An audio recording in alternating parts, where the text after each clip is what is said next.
We're going to start in just a moment. So if you see a chair you'd like to sit in, please do so and get comfortable and give us another minute or two and we'll get rolling. It's great to see everybody here. Thanks.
All right, well, good morning, everybody. It is great to see so many people here. I am Steve Chase. I'm the director of the National Conservation Training Center. The National Conservation Training Center is located on ancestral lands of many indigenous peoples that include, but are not limited to, the Massawomack, the Haudenosaunee, the Shawnee, and the Delaware. We're all here today to celebrate this wonderful gift. A little more than a year ago, Doug James visited. We walked around the campus, and Doug said, "That's the spot." Well, I don't know about you, but it looks like it's always been here. So thank you, Doug. Yeah.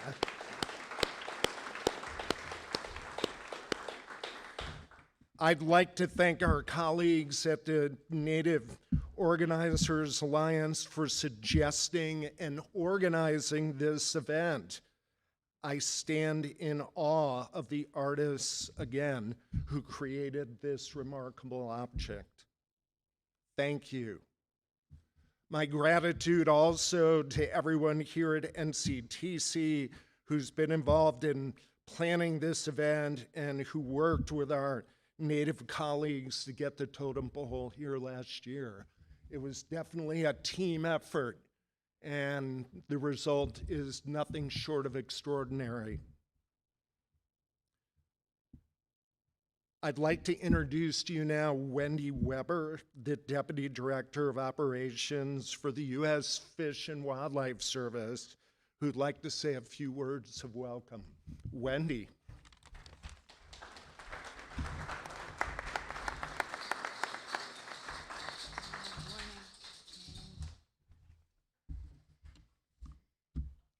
Morning, everybody.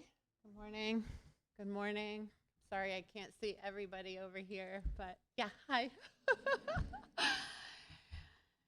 I'm feeling a little overwhelmed with emotion. Those that know me probably are not very surprised, but it's big moments like this that I just feel a little emotional. It's quite an honor to be part of today.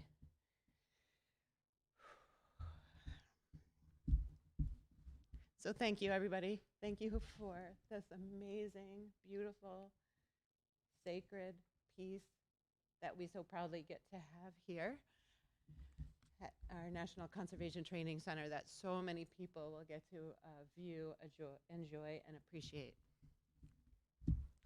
And I would love the opportunity for the carvers that are here. I would love to meet you and be able to thank you personally. I know it was quite a journey across country. I followed you in the news and in reading the articles and was quite amazed. And when it landed here, I couldn't have been more proud that we got to play a small part in this amazing journey. We at the Fish and Wildlife Service, well, first I should say that our director, Martha Williams, she's very sorry she can't be here. But sends her regards and her very best. And also would like to say that at the Fish and Wildlife Service, do you need me to speak up a little bit? Thank you for that little thing about speaking the microphone. We at the Fish and Wildlife Service are very proud and know that we have a lot of work to do, but I think, as you know, Secretary Holland has just signed a secretarial order on co-stewardship. And our Director Williams, along with the Director of the Park Service and the Director of the Bureau of Land Management, have also signed director's orders on co-stewardship, which we hope and believe and will ensure guide our Fish and Wildlife Service employees with our partners and with our tribal partners to make sure that we follow it. But more importantly, that we believe in it and that we go above and beyond, and we know that this is part of our values and what we do as an federal agency, and what's important due to the cultural importance, due to the relationship importance, and due to the historical importance, and then our relationships.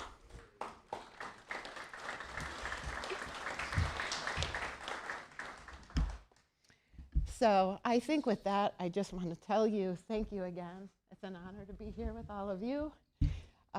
It's an honor to be part of the Fish and Wildlife Service. Thank you for your leadership, Steve. Thank you for all the people I get to work with each and every day that made today happen and every day happen. Our tribal partners are incredibly important, the first people of the lands, but in the best stewards of conservation, and we know that we need to work together to conserve and have clean water, clean air, food to eat for generations to come, and we can't do it without one another.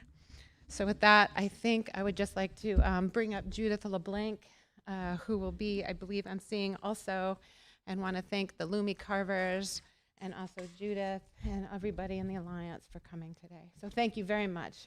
It's a pleasure.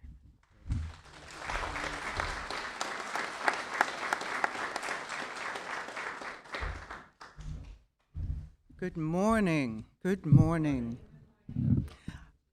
I want to speak Lakota with a Boston accent. Does anybody mind? He honey wash day. I am a citizen of the Caddo Nation. My formative linguistic years were in Boston, so you can get it out of your systems now. You'll know as I speak that I am really quite humbled to be here as a citizen of the Caddo Nation, but also as the executive director of the Native Organizers Alliance, which is a national organizing and training organization. And we have been honored and blessed to be invited by the Lummi House of Tears to be a part of this journey. The journey continues, but to be here today is all because of the incredible relationships and the organizing that goes on all across the United States to protect sacred sites. Since we are thankful to be on this land, together with the U.S. Fish and Wildlife Services, all of the staff, and we feel like we've come home in some ways, because being here, we understand that our peoples have been here since the beginning of time, that there's continuity, there are circles and cycles of life that brought us here to play our collective role, our collective ancestral role of protecting Mother Earth, to help prepare for our descendants, native and non-native. The Red Road to DC Totem Journey was our rodeo. It was like taking Standing Rock, or maybe for some of you older boomer types like Woodstock, on the road. And we nurtured the totem. We took it to places of sacred places. We had ceremony. We had some good food, and we had so much fry bread, oh my God, in so many different nations. My grandma's is still the best, I just have to say. It was a beautiful journey because we traveled to sacred places, and we learned so much from the prayers and the hopes and the dreams that people from all over Indian country have for protecting our places, sacred places. The ceremonies that were conducted in the journey with this totem were in many different languages, but there was one heart, one voice, one thread that was woven through each ceremony that brought this totem here, and that is, we must protect Mother Earth.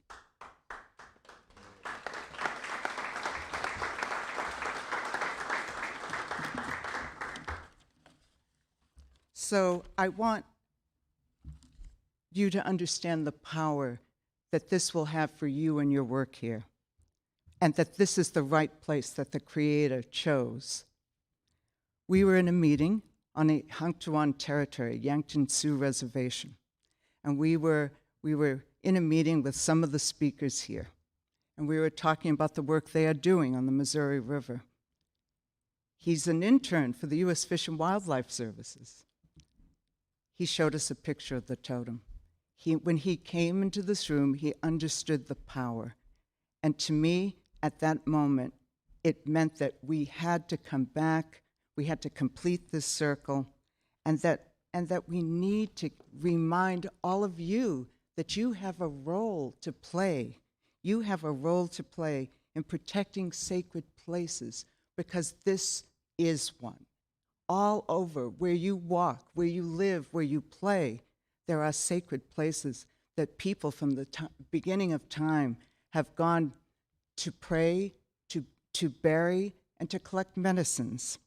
And so I just want to thank the U.S. Fish and Wildlife Services, Steve in particular, for receiving the totem pole, welcoming and making it a home, and making it part of the journey that all of the visitors to this center will have in understanding their role and their place in the circles and cycles of life in the natural world.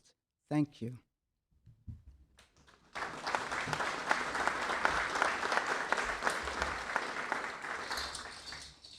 It is time. It is time.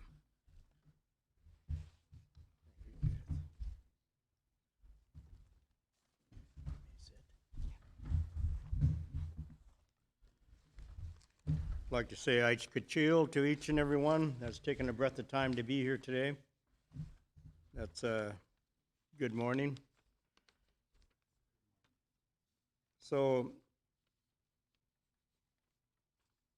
I'd like to reach out and give the credit to my brother, Sustiath, Jewel James. It's been a long journey, that he's been going through health-wise, and so, if you got a prayer in your heart, send it out west for him, because he's going through some healing. He had to go through some surgeries. And so he's a hero spirit, with each and every one of us, and has been watching over us as we journeyed across this country. So, it's a great honor to see one of these poles that has traveled and touched down across this country. But I want to open it up with a prayer. I'm jumping on past where I'm at, but just wanted to mention my brother at this time, CEM. I'll follow with a prayer song.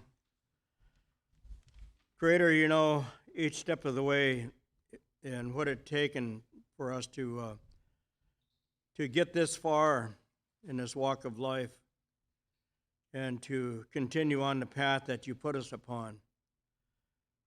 We're giving the credit and glory back to the Creator and asking Him to continue to watch over the decision that has been brought before us to just come together with one heart and one mind. It's called Eidschwallowing, to be with one heart and one mind. And so it's through that unity that we have to stand together in order to make a difference in what's happening with the climate change and what's going on around the world at this time. You know, and so I'm just putting that out there, you know, into the wind, you know, and that it's going to carry across Turtle Island. That we can do this together.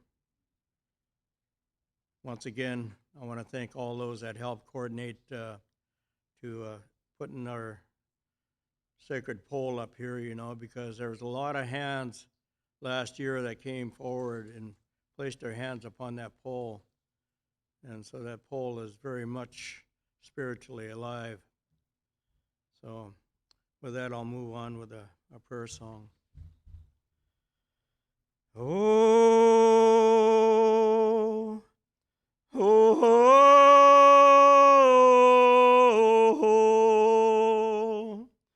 oh, oh,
Thank you. Aishka.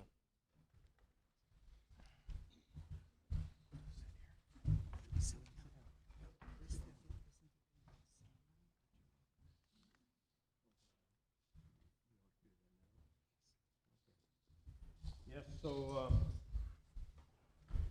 what we're going to do is we'll go ahead and have a blessing that we're going to go ahead and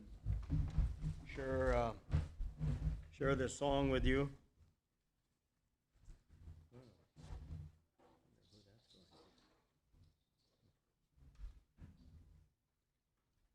Oops, sorry.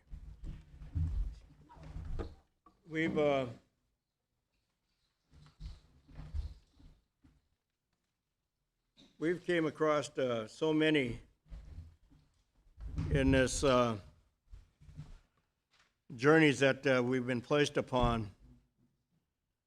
And a little history, real briefly, before we go on, is that when we were traveling with this pole, we were out there in the San Juan Islands out in the northwest, and we had an elder come to us. And she was telling us, you know, that the spirit that's with this pole here told her to tell us this, that it's a male tree and that it was 400 years old. And it was telling us that the spirit told her to tell us the images of the female that are upon this pole, the grandmother, all the representations of the women that disappeared over time, you know, that were, but anyway, we're indigenous. Yeah, yes, and so anyway, it was watching over that part. We get to Lummi Nation and had another gathering there and had another elder come up to us and tell us, he said the spirit told him to tell us this, that it's 400 years old. And it says when it was a sapling out in the woods, it knew it was going to be here today, he said, 400 years ago. So what we're trying to say is that the spirit is very much alive in all of creation. All of trees have spirit. It's still alive in this one here yet too. And so, you know, we've witnessed quite a few things along these journeys, you know, and the spiritual part of these journeys have been very real. So I needed to share that part of this history of this pole because it wants to be recognized that it's real, you know, so it is still there.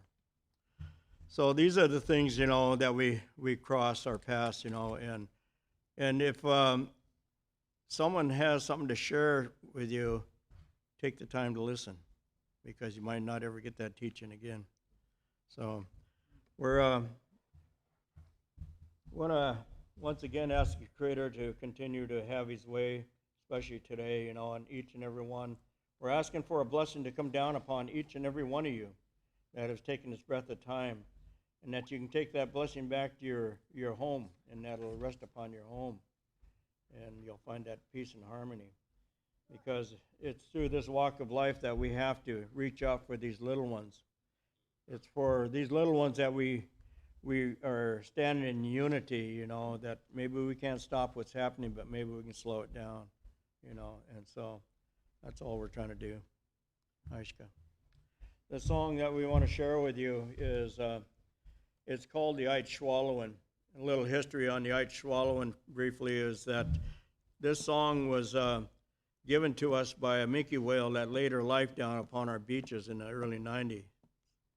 And we tried to put her out in the deeper water. We lost a battle. The tide went out. And the last few heartbeats of that whale, we heard this song. Not just one of us, but all of us. We heard this song, and we went to our elder's home, and we got a drum, and we started singing that song, and we captured it. And that song was a song that we used on the very first journey across this country for 9/11. And it was the Aitshwallowin song. It's this one. Aitshwallowin, swallowin'.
So I'd swallow to all of us, all of you, you know, that are got your voice, let your voice be heard for our little ones, that maybe we can pass something down for them. Maybe they can have a clean water to drink, some clean air to breathe. That's what it's all about. I'd swallowing, be one heart and one mind. Thank you.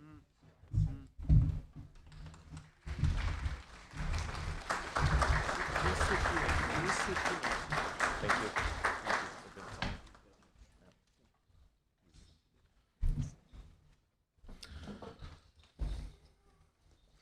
Bykeya.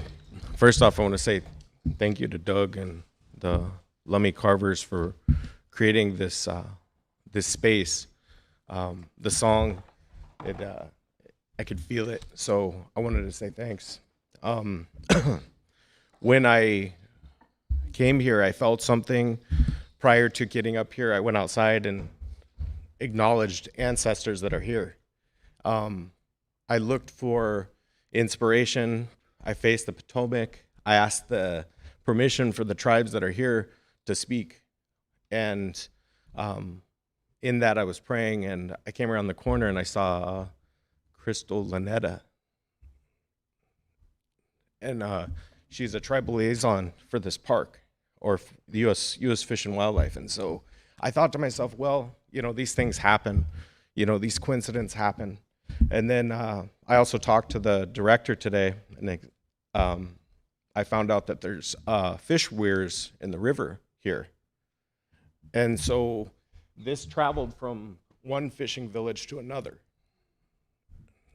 And so in that way, nothing is left to chance. There's power, there's place, there's prayer, there's intent, and the destination was the right place for the pole to be here. And for myself, what Doug said is we think about our children, we think about the ones to come. And for us, we have the seventh generation. We always think about the seventh generation, but it's every time someone's born, there's a seventh generation that we have to maintain, we have to protect, and we have to leave those things that are on the ground that are significant to us. In South Dakota, I drive to Rapid City, I drive to Sioux Falls, and they call them fieldstone piles. And they exist in every field, but what they were our constellations. They were our intrinsic indigenous knowledge that they pushed off for progress. They're there, those stones are there for the person that has the dream to create those sites again. But what has happened is it's been pushed to the corner of a field for progress. And this needs to happen. I think my grandma would have said, Hechu Shni. You don't do that. You acknowledge those people that were here. So in that, when the pole has come here, I see that we're acknowledging the ones that are here. Not just here, but throughout Turtle Island. Every place that was stopped at, there was prayers given to this pole. And when I feel the nerves and I feel my voice shake, it's not because of being nervous, it's because of the power and place of this. It's because of the land that's here. It's that the park or this complex will maybe bring tribal people in to identify sites within this area and start bringing people back to their place, maybe to harvest fish. The whole movement of U.S. and Fish and Wildlife, we have a Lake Andes, South Dakota. There's a refuge there for birds. It's in disarray right now because of the water quality. Like, our treaty rights are infringed upon, but there's sacred sites upon that park that need to be preserved. And so with this, when it came through Yankton territory, we put our hands upon it and we prayed not just for the protection of those sites, but that our kids will get to go to those places. Because there's many sites on the Northern Great Plains that the person that's going to use them has not been born yet. And they'll find their way to it. And they'll figure out their dream, and they'll figure out what they're supposed to do for their people. And if it's destroyed, they'll build it. But it needs to be protected on what we have. And I would implore the U.S. Fish and Wildlife Service to reconnect, reestablish, and reaffirm that connection with the tribes on protecting those sites within those areas, especially around Pipestone and other areas. But with that, thank you for this event, for protecting this, and for having us. Wobiratanka Chichiapo.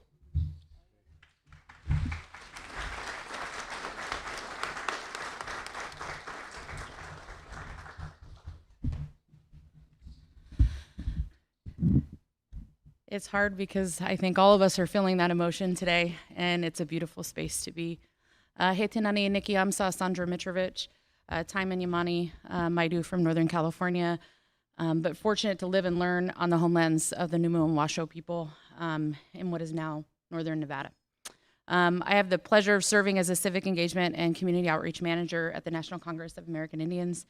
And I just want to say, first and foremost, thank you, Nimwenen, to the Native Organizers Alliance and to the U.S. Fish and Wildlife Service, tribal leaders, delegation members, but importantly, all of the people whose prayers and stories that were carried along this journey, to the carvers for putting your talent, your beauty, your people, your ancestors into this work.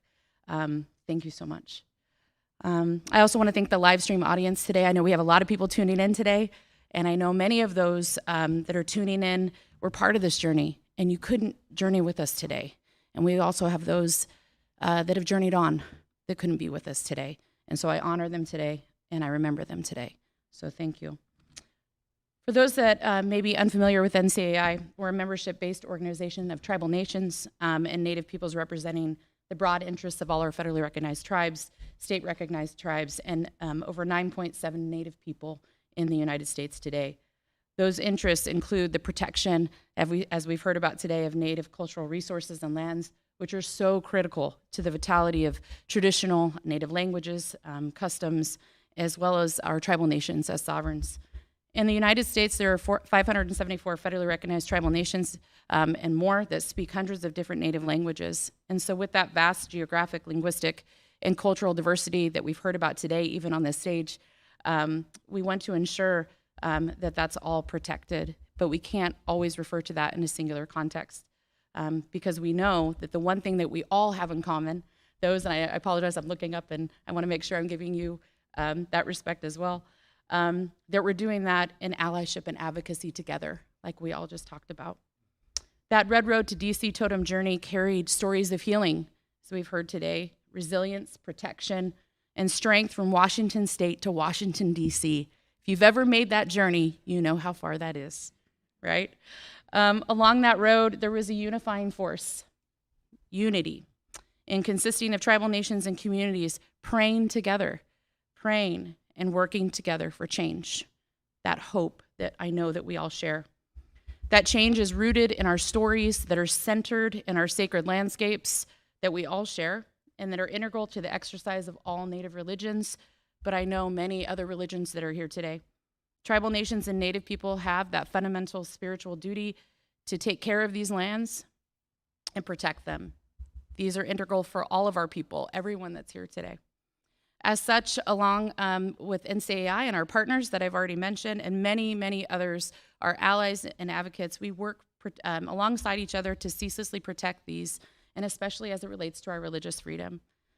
So as we prepare to root all these stories and prayers today, as we continue to remember those that were a part of this journey, again, that couldn't be here today or that are watching from home, we want to make sure that we continue to protect this power, continue to celebrate all of those stories, as Judith just mentioned, to continue the journey beyond today.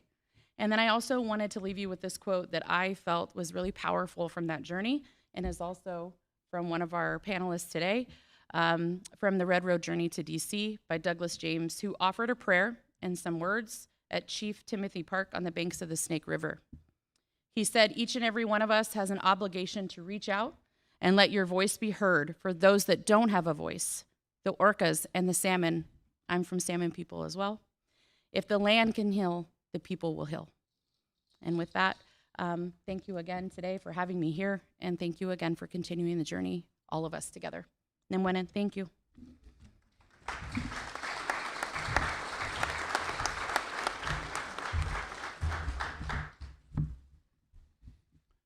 Yate.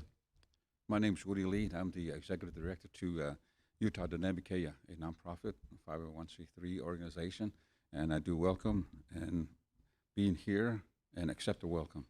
And with that, just a slight introduction in that fashion.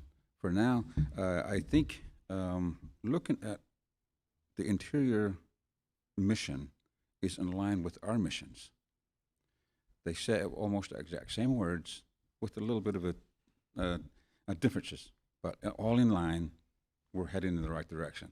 So with that, our mission are basically the same. So with that, I do thank you, which we include by saying that we go towards and providing healing of the earth and of its people. So that's basically the only difference that we have in that fashion. So by saying that is that when our holy people created the heavens and the earth, they also mentioned that when it was complete, the stars, the heavens, the sun, the earth, all creation on earth, the medicine men, the holy people, said to the people here on earth, as a reminder, when the sun comes up, the creation is still happening and the ceremony is still going on. So we are still in a ceremony. That's why we call Mother Earth sacred, and the skies and the air. So with that, I'm glad that we have the same mission in line in the highest places in our government. So that I do appreciate that. So all in all, just like when we plant at home, we offer a prayer to our Mother Earth saying that I am not hurting you. I am going to dig the ground here to plant your seeds to feed the people. There's that connection there that happens through prayer. And then we look at the sky, ask the clouds for rain, for nourishing these seeds to help feed the people. So that type of a continuity and connection with our earth is the same. And it is also that creates healing from that. So all in all, from within our organization of saying how we protect and preserve our sacred places is our languages. Now, how many have you seen just moments ago when my brother here was singing, our little boy here was doing this? How many people saw that?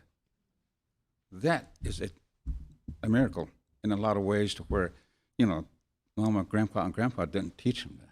He did it on his own. That is the type of a transformation and passing on the torch that we're talking about. So with that, I do thank you, and let's continue moving forward and standing on one ground. Thank you.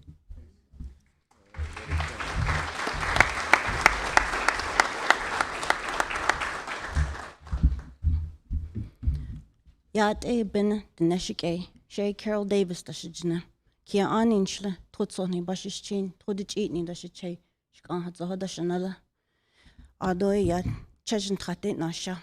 My name is Carol Davis. I am the managing director with Native Organizers Alliance.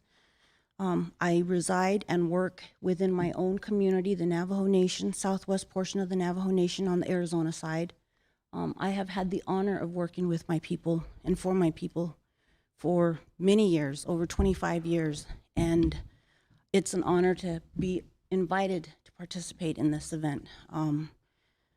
I recently joined Native Organizers Alliance earlier this year, but before that I worked with an organization that a big focus of their work was working in the greater Chaco region. Not just Chaco Canyon, but the greater Chaco region in northwest New Mexico. That's an area that is being heavily developed for energy.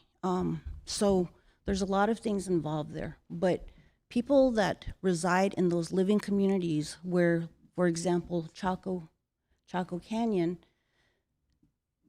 it goes beyond protecting sacred sites. These are sites where they are part of our creation story. They are places where our medicine men, medicine folk collect medicinal herbs. They are places where we make earth offerings and we make prayers, and that's what makes these places sacred. There are many places that are sacred across this country. And it was really moving when we were honored to have the Lummi House of Tears come to our community on the Navajo Nation last year.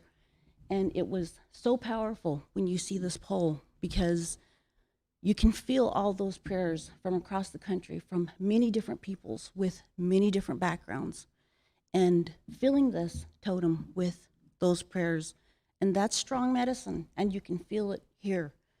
And so that's what we're wanting to do, is to continue as a people. We want to ensure that we are using the prayers of our ancestors and making decisions today that will impact our descendants. A lot of the work that I do is for my grandkids, and that's why I want to make sure that all of these sites and all of these places that are dear to our culture and our people, that they remain for the future, for future generations, for those unborn. And that's why I'm here today. So thank you.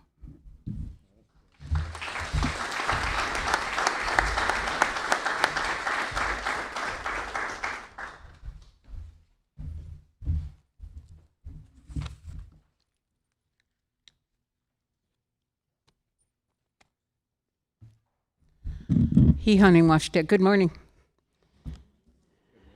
Deam petu kin you piekid na pe chius papi I hangtwa Dakota hemacha. Mani wakan agdagda headwati. I live along the Missouri River. I'm Ihangtwa. I'm a 74-year-old Kunshi, and when you're a Kunshi, a grandmother, when you hear 5 minutes, that means 10 minutes, because we're kind of hard of hearing. So anyway, I will try to make it swift. My son's sitting beside me, or behind me, so he can whisper when it's time for me to quit.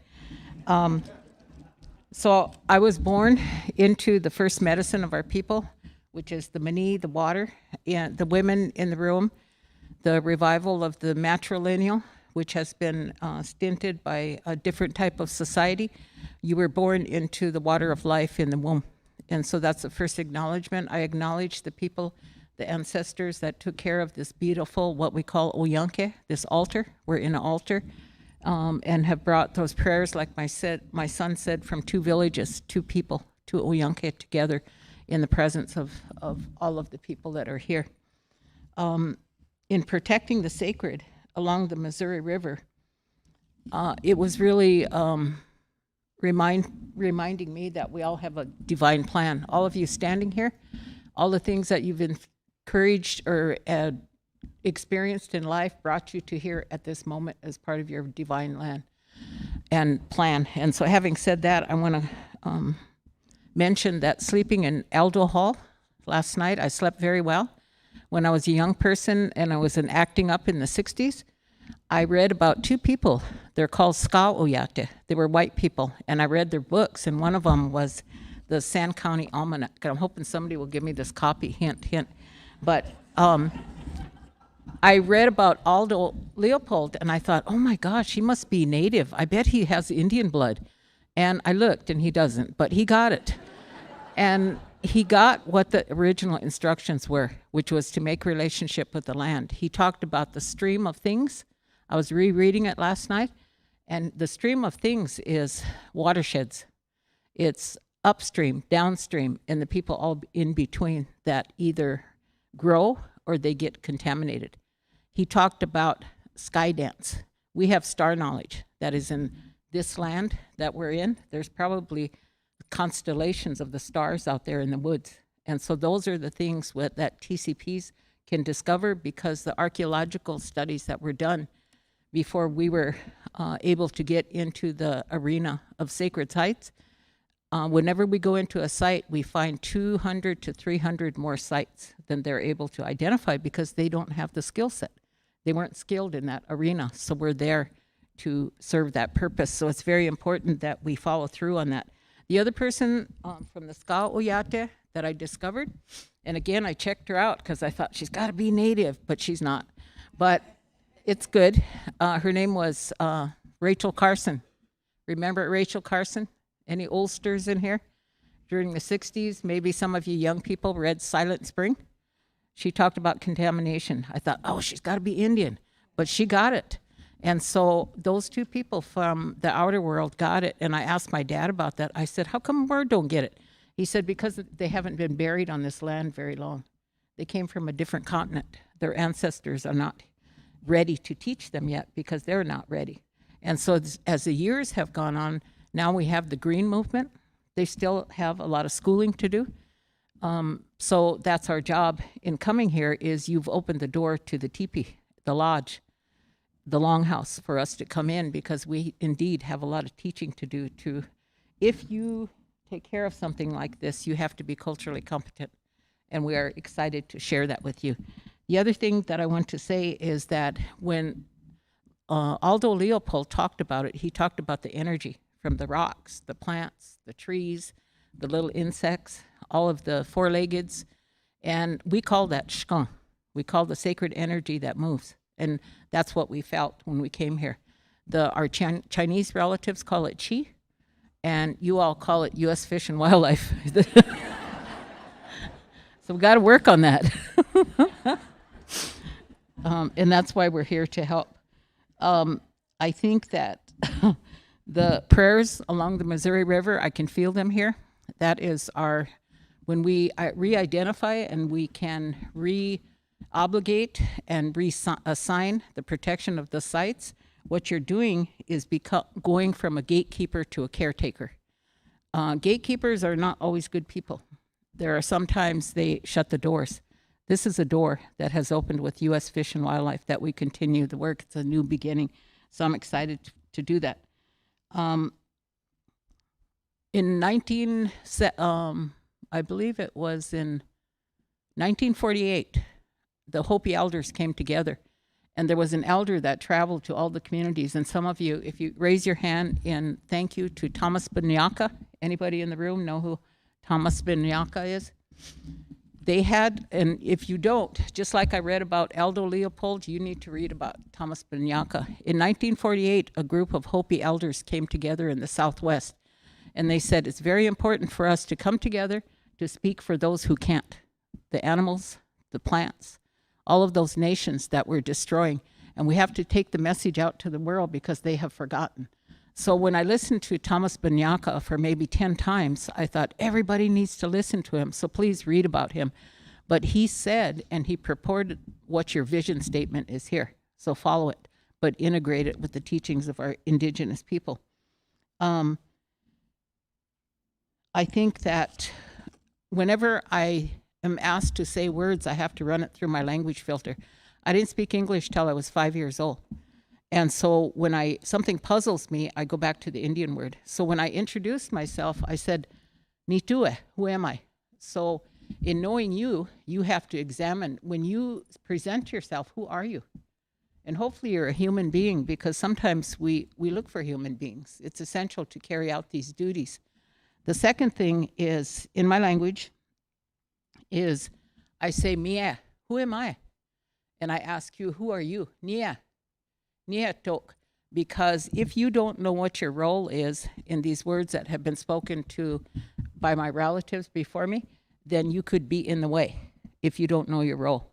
So find your way on this red road, because where you start the work is in your oyanke, your altar, which is your living room. That's where you begin the teachings. And so that guides me in being able to talk about that. I was thinking of my grandson when that little one came up here. He is so cute. Oh my goodness, I could just take him. But I was thinking about my grandson, Tokana, because my son said this morning he videoed him and he told us where we were. And one of the travels, when I went with him, I went into this bureaucratic building, and they were trying really hard. You have to give them credit. When we went in there and I took him to the meeting room, I said, what do you think, Takoja? Tokana, what do you think? He said, Koshi, there's a chikacabra that lives here. And I said, oh my gosh, he felt something that I didn't. But there's hope for your building here, because when my son videoed him, he said, Dad, are you in Harry Potter's, what is it, the Great Hall? So there's hope.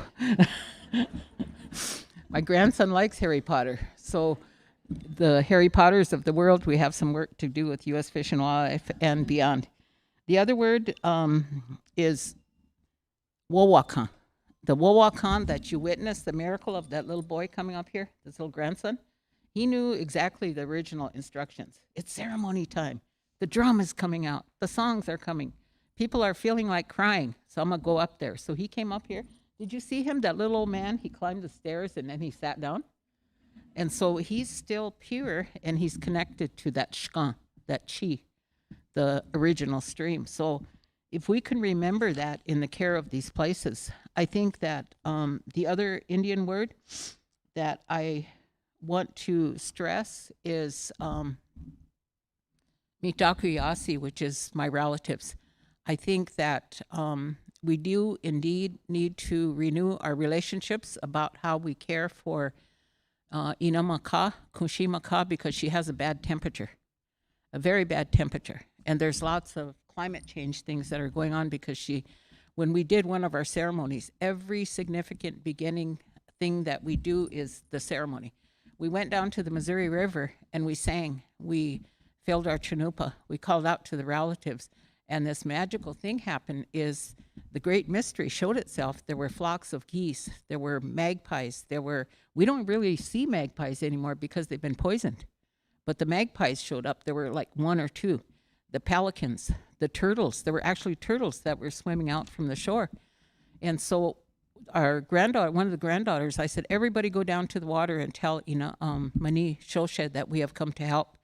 And she was crying and she started coming up the bank. And I said, Takoja, Taktoka, what happened? She said, she told me that she can't help me anymore. She said, she told me that I had to help her.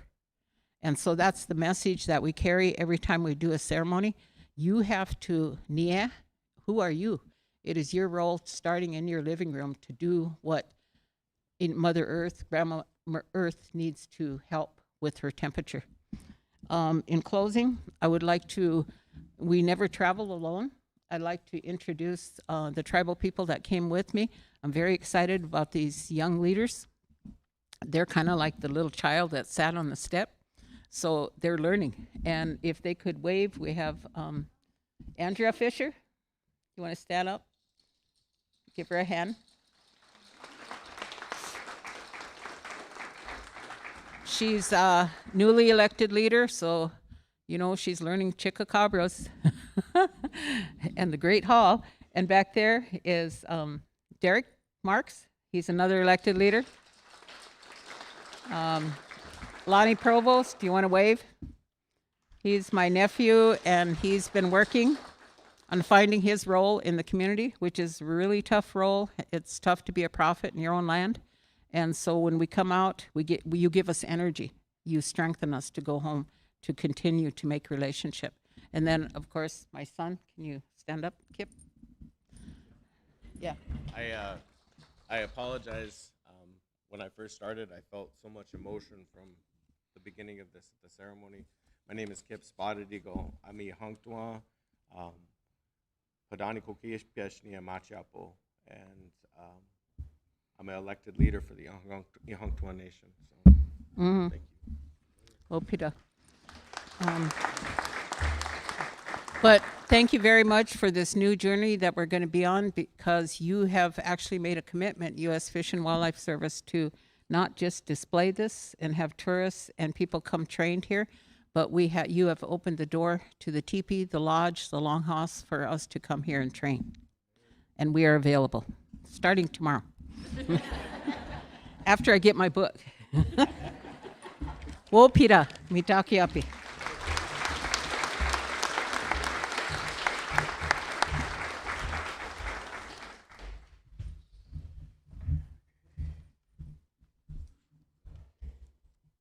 Hello, everyone. I'm Valerie Grussing. I'm the Executive Director of the National Association of Tribal Historic Preservation Officers that's based in Washington, D.C. It's a nonprofit organization of tribal historic preservation officers who are on the front lines of protecting Native places every day. And we do what we can to serve and support them. Thank you all for all of your words today. Including you, Wendi. I'm also feeling a mild state of overwhelm right now. As a descendant of colonizers myself, as a former Fed, and a recovering archaeologist. I feel very humbled and honored to be speaking here, but I realized that that's why it's so important that I do. And also how fitting this gift is to find its home here at the National Conservation Training Center, where it will serve as an ambassador to so many of you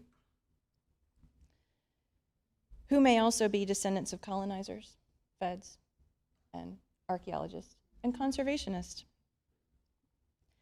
It's incumbent upon us to learn about the full history of our country, its original stewards and inhabitants, and relatives, and the proper role of their knowledge and relationships and conservation.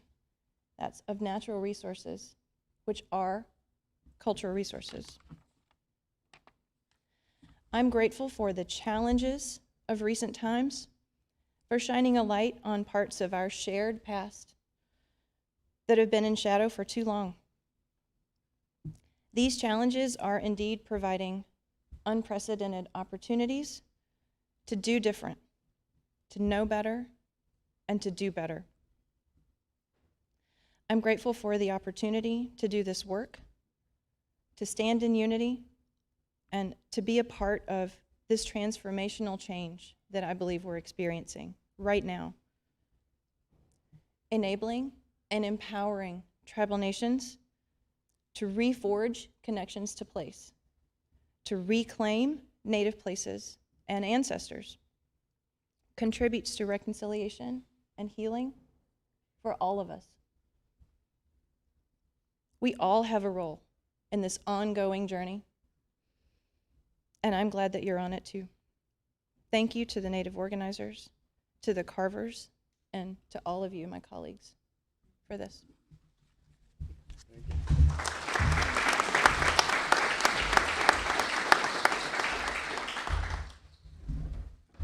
Now, this is the kind of ceremony that we needed.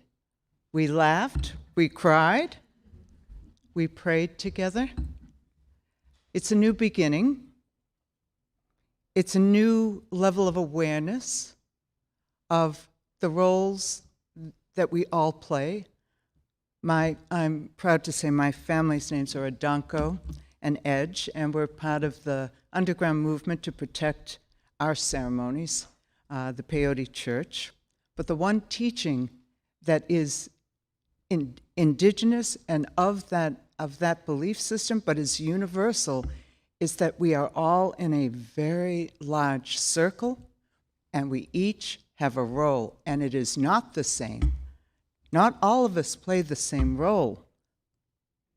All the roles are interrelated within a circle.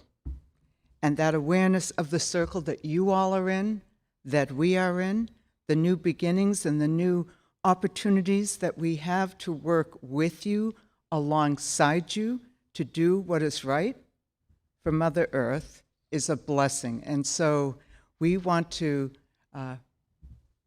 end in a good way. We also want you to have some opportunity to say hello to the House of Tears Carvers. I hope you'll come and shake their hands and let them know the power that this totem will bring for the work that you will be doing going forward. So I will call them forward to end this part of the program in a good way.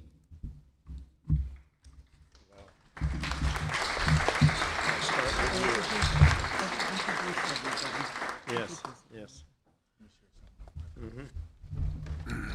Hi, good morning. Sulcata is my Indian name. The road manager for the House of Tears. We also forgot to recognize Siamowit and give Junior James a big round of applause. Junior, yay! This is my partner, Duran. We've been on a 4,600-mile journey thus far. Last year, I know nobody mentioned it, but I have to mention it. This totem here traveled 25,574 miles. We've had over 25,000 people touch the pole, bless the pole, share the stories about the incarcerated child on the bottom of the totem pole. There's the tears, the 7 tears that we forgot to mention, along with the symbol here in the middle that reminds us of our family, the House of Tears, the James brothers, Jewel and Doug, and where the totem comes from. On this side is the wolf. It shape-shifted on our journey as a sea wolf. And these are getting real heavy. And just so you understand, there's a bear on this side. They're facing up. It's pretty amazing to see the pole standing up after 117 stops at cities, villages, tribal communities, and most importantly, the sacred sites. And when we were at the sacred sites, there was the eagles. When we were on Lummi Island and the diving eagle, usually you'll see a totem pole and what? They're sitting at the top and their leg, their heads turned to the side and their arms are out. So this is the diving eagle, which is right below it is the 2 salmon. And so everything is significant to what's happening to protect Mother Earth. And at the top, and what we're about to hand out, is the symbol. And it's the Indian in the moon symbol. And it starts with the prayer that we all have each day, that we're taking this breath of time to be with you. And if you want to come and meditate and sit at the bottom of the pole, for the Indian is resting, and at the top, you see this symbol right here on what we're about to hand out. And it's the Indian that's in the moon. And so when you look at the moon, and if you look really hard when it's coming up, you will see the Indian in the moon as it's coming up from the east, anywhere you are in the world. And so on our current totem pole, you're welcome to stop by and touch the pole. At the top is Uncle Doug's hand on the pole. This is a living exhibit. So if you feel moved to touch the pole, if you feel moved to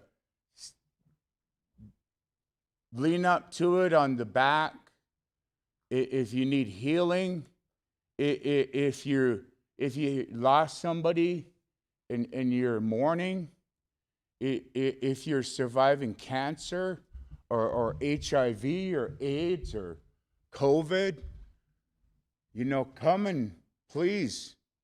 This is not sacred. That's what Sasiath would share.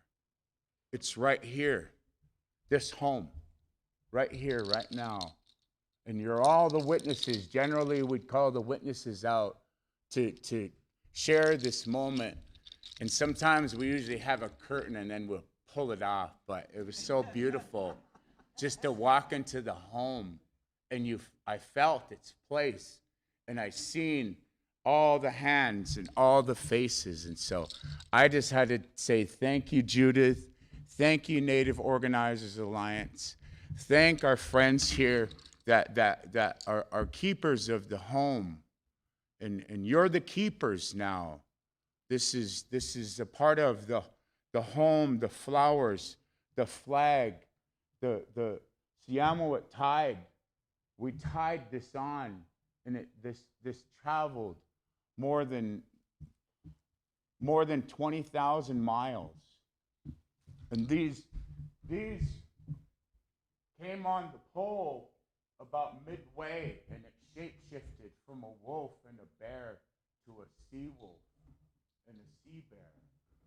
And so I just wanted to share that before we left, that 117 sacred sites from Chaco Canyon to the top of our very sacred Mount Constitution on Orcas Island, if you've ever been there. This totem pole was there. And so I'm so proud of Judith and all her team and all those that had just a small part. And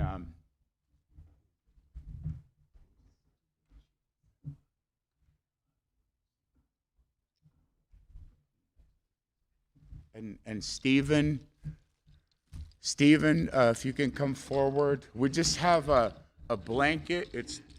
I'm not saying it traveled 4,600 miles with us, but it's come to a lot of our blessings here. But we just wanted to blanket you in a good way. It's our way to blanket you and to honor this home and to honor you from our House of Tears Carvers and from our families, our veterans, our elders.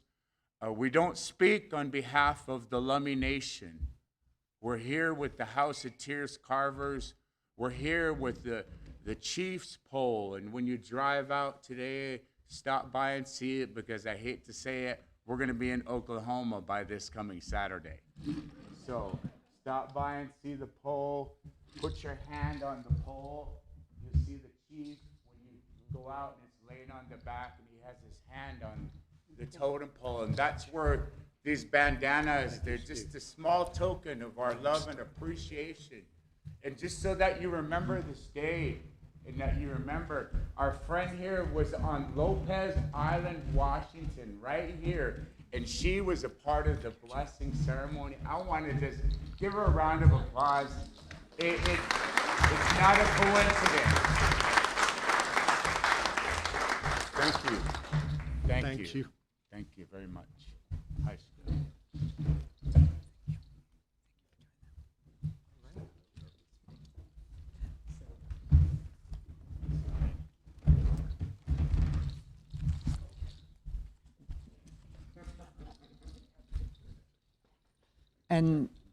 And so we'll close with a prayer.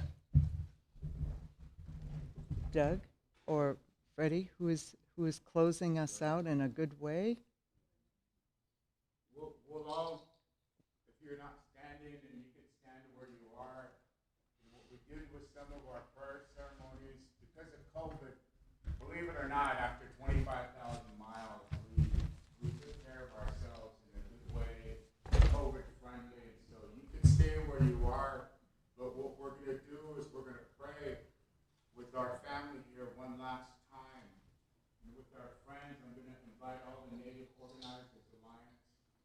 And if you just want to come a little bit closer, you can come on the stairway here. Come on over, everybody, and we'll surround the pole as best as we can. And COVID friendly, and Uncle Bykeya and Siamaway are going to share our blessing before we make our way across this country. We're going to the Sovereignty Run with the latest next totem pole. It's going from Oklahoma City to Sacramento for the National Congress of American Indians. And so we'll be going to the Southwest and Chaco Canyon, Arizona, New Mexico.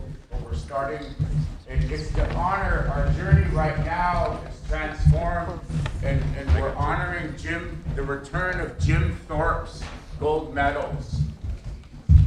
And so we're starting in his hometown, which Tahlequah just happens to be our relative. And so it was real fitting that last year, the beloved here almost made it to Tahlequah. And so it may be, Uncle was like, he really wanted to go to Tahlequah last year.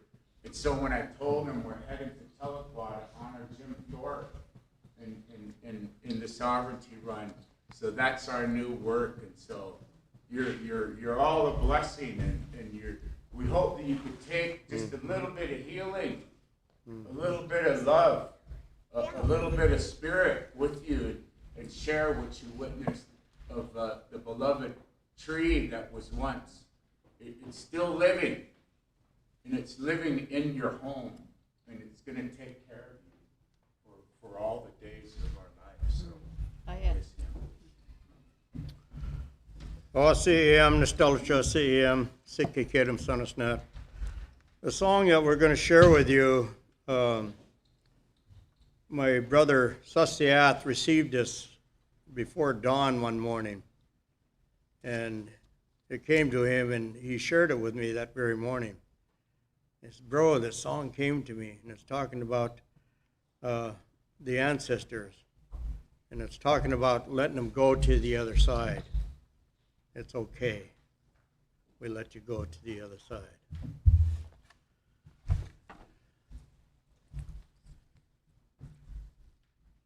Oh, yeah. Oh, yeah. Oh,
love you and we'll let you go to the other side. That's what you have to do. Yes, yeah. Once again, on behalf of my brother Sastiath, his hands are out to the establishment here, the facilities, and all those that walk through these doors, that you may receive a blessing, that you can take home with you. So just saying Haishka on behalf of Sastiath, thanking each and every one of you. Haishka.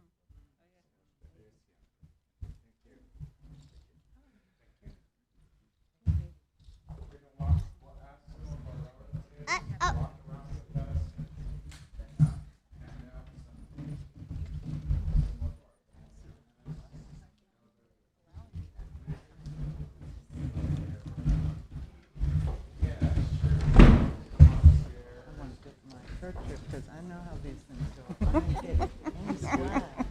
Judith.